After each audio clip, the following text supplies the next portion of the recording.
Alright, here we go with some more Jeskai action. And here's pretty much a dream hand on the play. 2 lands, Mana Leak, Bolt, Helixes, and Snapcasters. Obviously bad in some matchups, but generally a pretty premium hand, especially when your opponent goes turn 1 Wild Nacatl. They are in for some fun when you have 2 Helixes in hand. This is pretty much Jeskai Dreamland. Yup, running 4 Helixes, 2 Ajanis. Pretty good times. And, I mean, a good start from our opponent, but we even reveal a Hallowed Fountain and then draw Ajani Vengeant, which is certainly adding insult to injury. And here I get greedy. I should have helixed, because our opponent could have a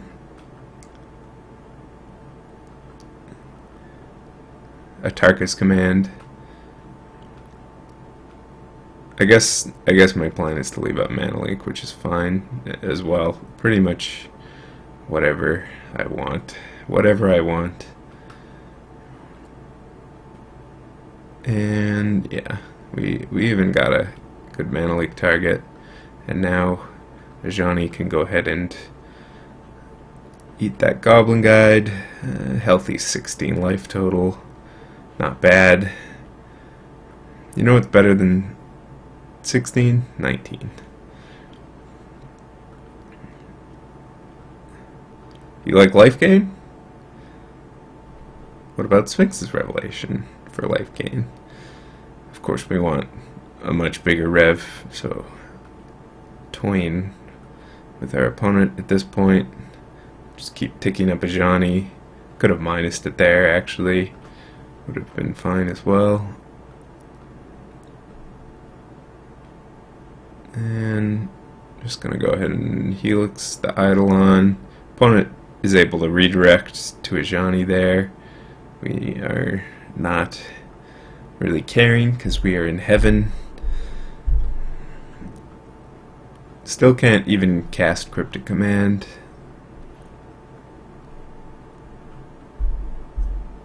And just go ahead and bolt that. And leak the Atarka's command, and our opponent is down to 2 cards, and we have 22 life and approximately infinite value in hand. And we just fire off Rev, which is approximately concession time. Yep. And opponent concedes. Concession time.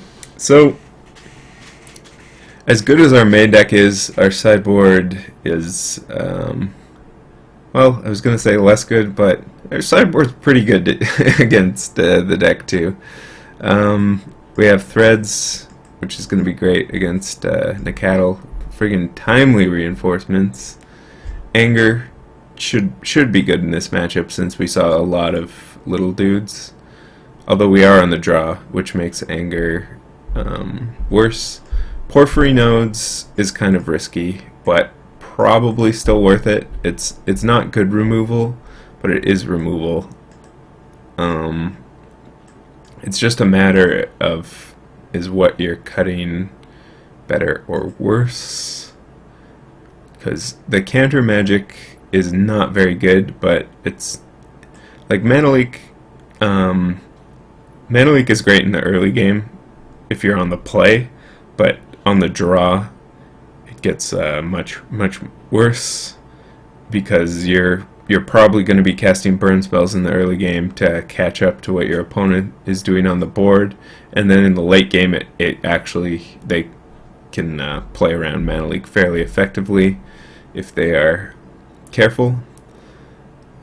So we probably want some amount of Mana Leaks still, just because we aren't exactly overflowing with options. Like Logic Knot is also an option, or keeping in a Cryptic Command is also decent because it's a hard counter. Probably Logic Knot. So So I'd side these out, side these in. Classic Jeskai versus Burn. And 2 bolts, Porphyry Nodes. A good hand, although not anything fantastic. And our opponent is mulliganing to 6, which is fantastic.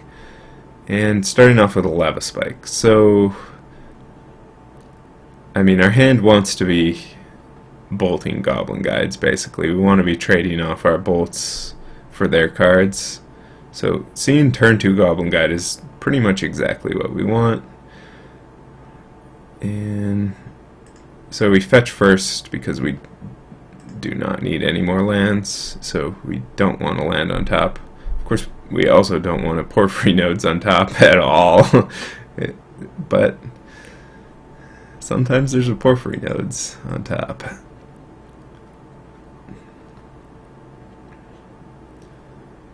So Eidolon is actually super annoying. It's one of the creatures that is going to deal us damage here. So I could bolt it. I actually decide to Porphyry Nodes. Our opponent is low on cards. This is going to deal us 4 damage, or basically an extra 2 damage by not bolting, but it saves bolt for Goblin Guides and future creatures, and kind of slows our opponent down if they were going to drop another Eidolon this turn. So Porphyry Nodes is fine here, although not exactly the greatest. So goodbye nodes. Oh, right. We draw Helix, which is exactly what we need.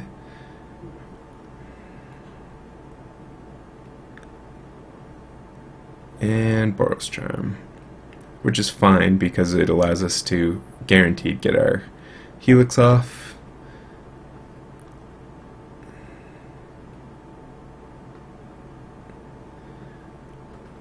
The issue being, now we're at 10, our opponent has 2 cards, so we are in range of getting Boros Charmed double burned if we don't gain some life. So I go for a Ajani. I mean, it's probably getting a Atarka's Command or possibly Skullcracked, and that's what happened, but we're actually going to win here soon as well, just from burn.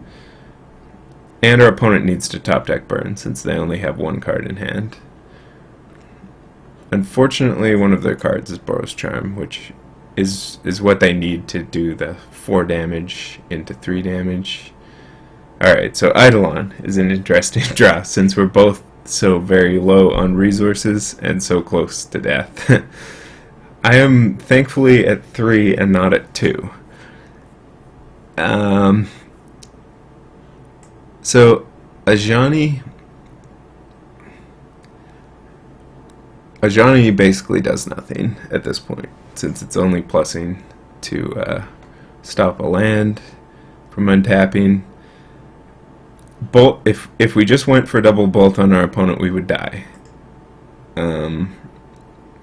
If we path the Eidolon, it immediately. Obviously, we don't want to path the Eidolon immediately unless we were winning. Porphyry Nodes is, of course, just laughing at us at this point.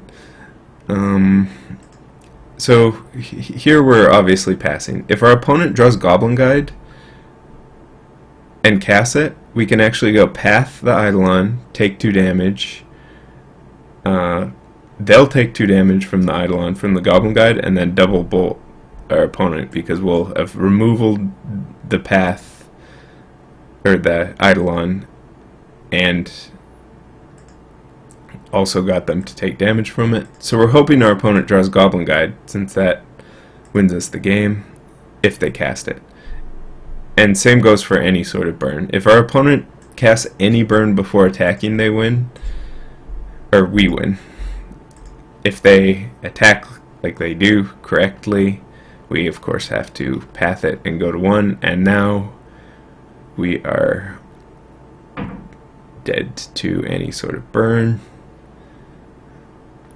And they do in fact have Rift Bolt. Should have cast it pre-combat and lost to the Eidolon triggers. Unfortunate.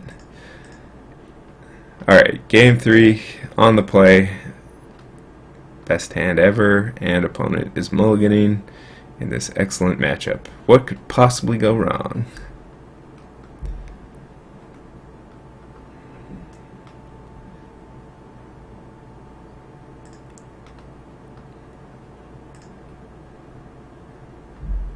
Answer, porphyry nodes. No, I'm just kidding. Nothing goes wrong. Our opponent's stuck on 1, and things go great. So here, our opponent is actually playing into porphyry nodes, and we see mana leak. So we can go for the value, which I like. I mean, it's less risky because mana leak is going to be a hard counter this game, and we have Snapcaster. So I feel like it's actually more likely that we lose by just top decking a bunch of lands in a row rather than getting burnt out this game, which means I am happy to even try and draw another card with Goblin Guide. And there's Helix. Alright, so node's value. Excellent. Did its job. Our opponent's still on 1, which means they have 6 burn spells, which is scary. And we're just sitting on our Helix because our opponent is not really going to be able to play around Helix with Atarka's Command at any point in this game, especially when we have Mana Leak, because we can go ahead and Mana Leak and Atarka's Command there. And now we're getting close to lethal.